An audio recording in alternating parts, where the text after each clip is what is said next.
O livro Encontro Marcado, ele traz 3 encontros de 3 pessoas do primeiro século que foram jogadas fora. Elas não se encaixaram no sistema que a sociedade e a religião exigiam. Então, por causa disso, elas foram literalmente jogadas fora. Elas foram expulsas da cidade, elas foram expulsas da igreja. Elas tiveram que viver vidas miseráveis, e de implorar esmola, implorar alimentos. E o encontro foi marcado. Eu digo que foi encontro marcado porque nenhuma delas tinha condições de ir a Jesus. Porque elas não eram impedidas até de entrar na cidade. Então Jesus foi até elas.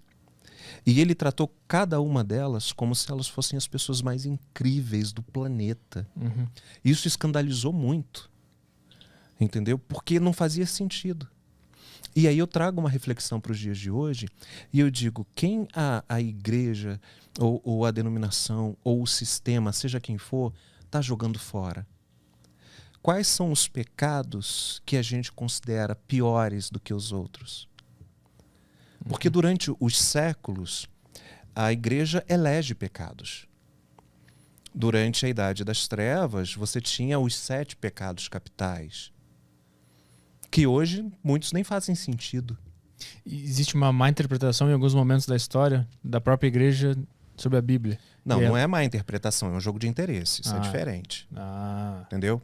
O império está passando por dificuldades de alimento, então eu digo que a gula é pecado. Que quem comer muito está em pecado. Entendi. E cada época existe esse jogo de interesses. Sempre. E é por isso que, por exemplo, até pouco tempo se falava muito sobre a homofobia na igreja. Isso era um jogo de interesse também, porque eu sempre vi que tinha uma vertente das pessoas religiosas que falavam, não é isso que está dizendo lá. Eu ainda vou ter a coragem de explicar exatamente o que a Bíblia diz. Até porque eu tô muito recente nesse meio. Eu tô fazendo coach gay para saber como ser gay direito. Olha só o pastor falando que é gay. Não, nesse momento começam os xingamentos no site. Existe muita resistência? Total, 100%. Isso é uma coisa que botaram na cabeça das pessoas, né? Que é um pecado. Então, assim, do meu público, nem todos os cristãos me atacaram quando eu me assumi. Que é o final da história, tá, gente? A gente tá pulando 4 anos da minha vida. Isso, Tarantino. Tá pulando 4 anos. A gente começa do final. Entendeu? Eu tenho 7 meses que eu virei gay, que não pode falar virou gay. Mas eu tô entendendo ainda. O cara compra briga com todo mundo. Com LGBT, com religioso. Eu tô reunindo com a galera, eu falo, o que eu falo, o que eu não posso. Eu posso chamar alguém de viado? Porque lá na roça, chamar de viado é elogio. Você chama teu amigo de viado, ô viado, chega aí. E não sei o quê. Agora, se eu chamo de viado, não pode, é homofobia, mas eu sou viado. Entendeu? Então, assim, minha cabeça ainda tá surtando, tá chegando no lugar. Eu liguei 220 agora, calma. É que ninguém vira gay. Que história é essa? Ninguém vira gay. Então, eu acordei de manhã, sou gay.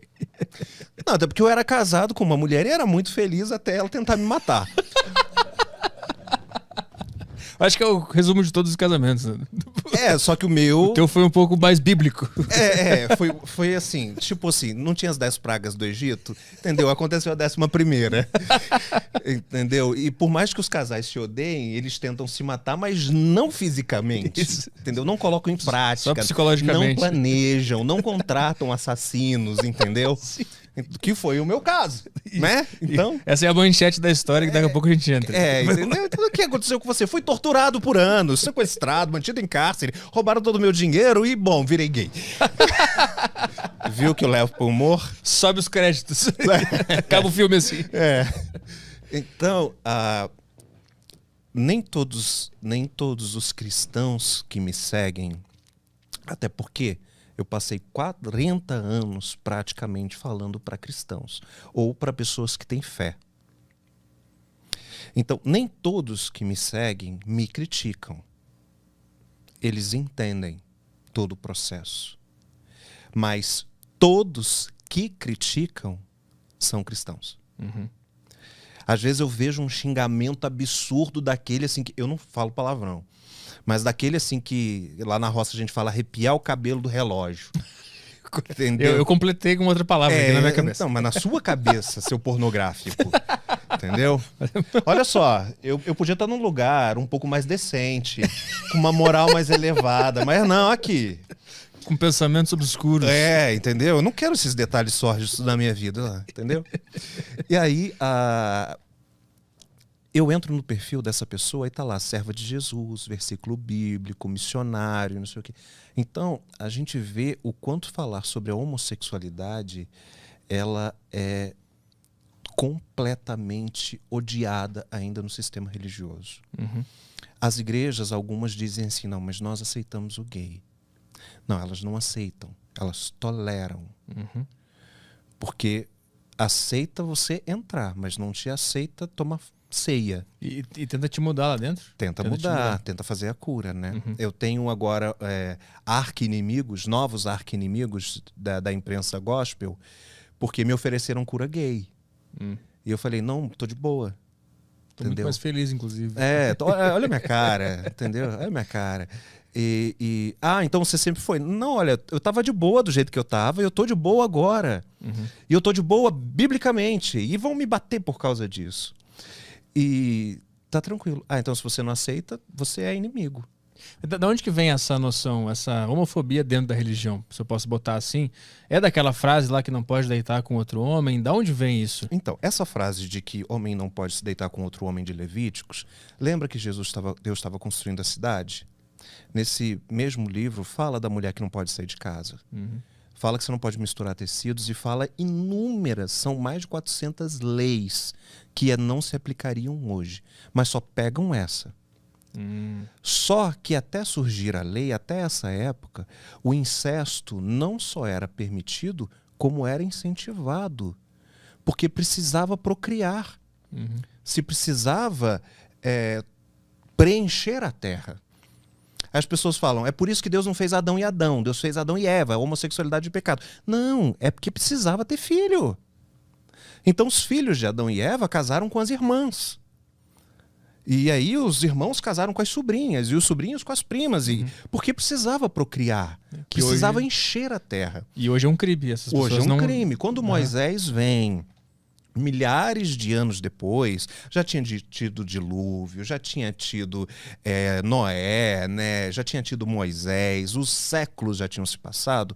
Quando Moisés vai tirar o povo do Egito e entregar para a terra prometida de Canaã, hoje Israel, que está em conflito nesse momento, por causa de um erro de Josué, o discípulo de Moisés, que não extinguiu a faixa de Gaza, que era um mandamento. Era, entendeu? Putz. Tirar aquele povo dali. Então até hoje eles estão aí ele falou, não, deixa ali. Aí tá em guerra até hoje. Mas esse é outro papo. Entendeu? Que é a Palestina, né? Uhum. Os filisteus eram os arqui-inimigos dos hebreus.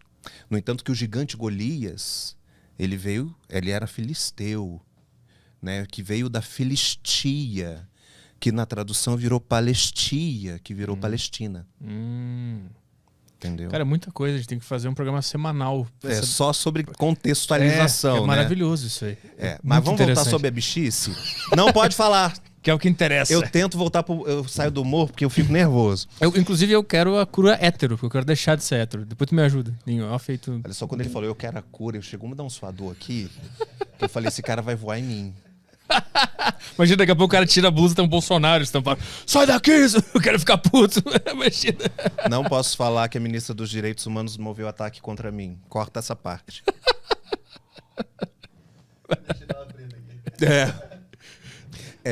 Da onde vem essa ideia que perdura até hoje em pessoas religiosas da homofobia? Então, porque principalmente nos primeiros séculos pós-vinda de Jesus, Constantino, em 313, lembra que Alexandre o Grande, gay, não teve filhos, não deixou herdeiros?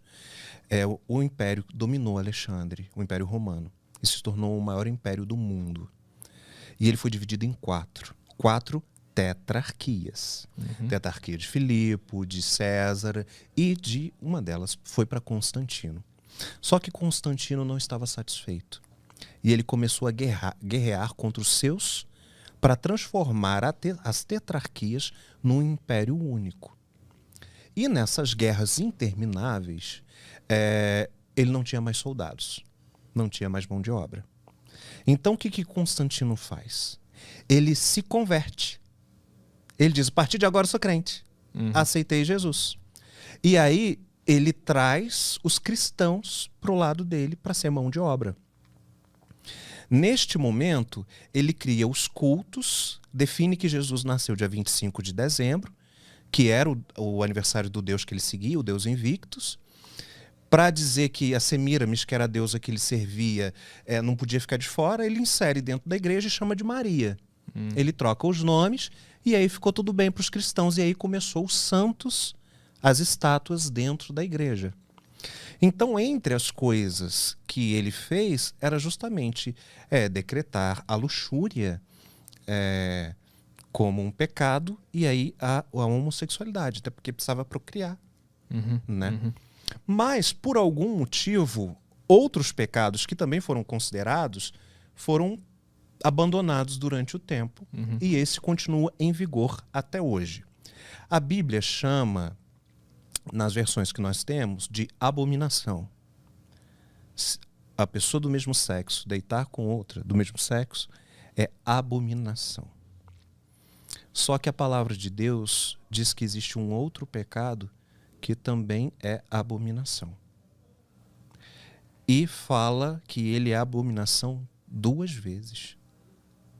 Enquanto que a homossexualidade fala que é uma só. Falar mal de alguém. A maledicência. Você conhece alguém que nunca falou mal de ninguém? Não. Você conhece alguém que não falou mal de alguém hoje? Provavelmente falou, né? Eu não sei se falou, mas provavelmente alguém falou. Então, tchau, você não entra no céu. Logo, ninguém entra no céu. Um homofóbico não vai entrar no céu. Porque tá falando mal do E ele gay. acha que vai, porque ele tá combatendo, entre aspas, algo que... E nos últimos capítulos da Bíblia, quando vem a Nova Jerusalém, existe uma lista de quem não será bem-vindo no céu. E aí fala dos pastores corruptos, que usaram a mensagem para enganar as pessoas e lucrar. Fala sobre os avarentos, aqueles... Você está aqui para ajudar o próximo. Essa é a tua missão. Você não sabe qual é a tua missão? Parte desse princípio. Entendeu? Esse é o princípio básico do cristianismo. A ajudar. Entendeu? Tiago, meu irmão de Jesus, diz que aquele que sabe que deve fazer o bem e não faz, está pecando. Então esse é o princípio básico. E aí, dentre essa lista dos que entram ou não entram na Nova Jerusalém, estranhamente fica de fora, não entra nessa lista, os homossexuais ou os sodomitas, mas entra os maledicentes. Então no final a gente se resolve lá com eles, né? Quando chegar nesse momento... No final, a minha palavra... então você está justificando o seu pecado. Então tudo bem, tá todo mundo pecado e tá todo mundo indo pro inferno. Sim. Ok, é por isso que nós precisamos de Jesus. Sim. Ninguém vai pro céu por mérito próprio. A gente vai por causa da cruz. Se não, tira a cruz, uai. Quando alguém te xingar, quando for homofóbico contigo, tu pode falar, nos vemos no inferno, então. A gente se vê lá. Se tu acha que eu tô pecando, tu também tá. A gente se vê lá. Tchau, tchau. Mas aí a pessoa fala que ela não peca, ela faz pecados eventuais. Ela fala mal hoje, pede perdão, e aí, mas amanhã ela fala de novo. Mas aí ela pede perdão, são pecados eventuais. Mentira. Então eu beijo um homem hoje, peço perdão, amanhã eu beijo. Você tá entendendo? Volto em casa às 5 da manhã, faço assim... Desculpa. É a hipocrisia reinando. Enquanto aí Jesus vai falar sobre isso quando ele diz assim, você tá se metendo muito na vida do teu irmão. Faz o seguinte, tira o poste que tá no teu olho, e aí depois que você arrancar o poste que está no teu olho, que ele chama de trave, se você conseguir enxergar alguma coisa na tua frente, aí você fala do cisco do olho do teu irmão. Só que a Bíblia traz com uma palavra mais bonitinha. Se porventura, ó vós, vistes a trave no olho do teu irmão, lembra-te antes do cisco. Viste a trave, o cisco no olho do teu irmão, lembre-te antes da trave no teu olho, retira-a, para depois, quase Michel Temer, né? Usando mesóclise, retirar-se-á antes a trave, para depois tirar-se-á o cisco do olho do teu irmão. É muito, né? Pro cara entender a gravidade disso aí, a Exatamente. Seriedade. Por isso que botaram o Cid Moreira pra narrar a Bíblia uma vez lá, né? Pra deixar mais medo. sério o negócio. Não, mas que daí dá mais medo ainda, né? Então vai ficar mais sério. Que disse, Ángel, eu quero isso, Deus Pai Todo-Poderoso. Eles pegaram o mais próximo de Deus pra ficar bem parecido. Como é que Deus falaria aquelas palavras? Pois é, mas quando Deus chegou para Elias, diz a palavra de Deus que ele falou como um breve sussurro. Mas imagina o Cid Moreira sussurrando. Ui. Agora eu posso fazer piadinha, né, sou viado.